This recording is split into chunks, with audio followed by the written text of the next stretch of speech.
সেদিন ভোরবেলা হঠাৎ প্ল্যান হলো ঘুরতে যাব, মানে ঘুরতে মানে হচ্ছে দূরে কোথাও না, দেখতেই পাচ্ছ ভোর রাত্রি বলতে পারো, তখন বাজে 4টে কি 4:30 বাজে, আর আমরা বেরিয়ে পড়েছিলাম। আর তারপর আস্তে আস্তে দিনও হয়ে যাচ্ছিলো, যদিও আমাদের কোথাও দূরে যাওয়ার প্ল্যানই ছিল না, বাট তাও কাছাকাছি অনেকবার ঘুরেছি ভোরবেলা। বাট আর ভোরবেলা দেখবে রাস্তাঘাটটা এত ফাঁকা থাকে, মানে ভালো লাগে, বেশ ঘুরতে দারুণ মজাই লাগে, মানে আমার তো ভীষণ ভালো লাগে ভোরবেলা রাস্তায় আর লং ড্রাইভে যেতে। যাই হোক, তো আমাদের কোনো প্ল্যানিং কিছু ছিল না, হুট করে বেরিয়ে পড়েছিলাম।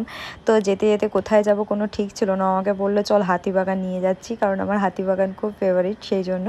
কিন্তু ভোরবেলা হাতিবাগান গিয়ে তো কোনো লাভ নেই, তো যেতে যেতে কোথায় পৌঁছে গেছিলাম বলো তো? হ্যাঁ, তোমরা চিনতে পারছো আশা করছি সেই জায়গাটা, যারা যারা কলকাতায় থাকো তারা তো চেনো, এটা হচ্ছে গঙ্গার ঘাট। আর এই গঙ্গার ঘাট দিয়ে যেতে যেতে কিন্তু আমরা চলে গেছিলাম ভূতনাথ মন্দির। আর ভূতনাথ মন্দিরে যাওয়ার আমাদের কোনো প্ল্যান ছিল না, কোনো ঠিক ছিল না, মানে জাস্ট যাচ্ছিলাম ওখান দিয়ে, আর মন্দির দেখতে পেয়ে ভাবলাম ফাঁকা আছে, পুজোটা দিয়েই যাই। আর আমরা কিন্তু পুজোও দিয়ে দিয়েছিলাম, কিন্তু সেটার ভিডিও আমি করতে পারিনি, কারণ আমার রাস্তায় বেরোলে ভিডিও করতে একদম ভালো লাগে না। তো তারপর পুজো দিয়ে কিন্তু বেরিয়ে পড়েছিলাম, বেরিয়ে কিন্তু একটা চা নিয়ে নিয়েছিলাম, যদিও আমি চা প্রেমী একদমই নয়, বাট ওই ও খাচ্ছিল তাই জন্য আমি বললাম আমিও একটুখানি নিই, তাই ছোট্ট একটা কাপ নিয়েছিলাম।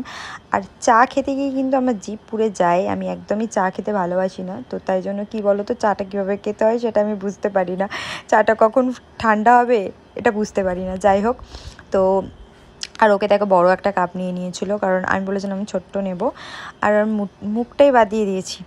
আর এখানে তারপর প্রসাদ নিয়ে কিন্তু আমরা বাড়ি চলে গেছিলাম। তো সেদিন কিন্তু দিনটা খুব ভালো কেটেছিল। তোমাদের ভিডিওটা কেমন লাগলো জানিও, ভালো লাগলে একদম লাইক করে দিও। চলো টাটা।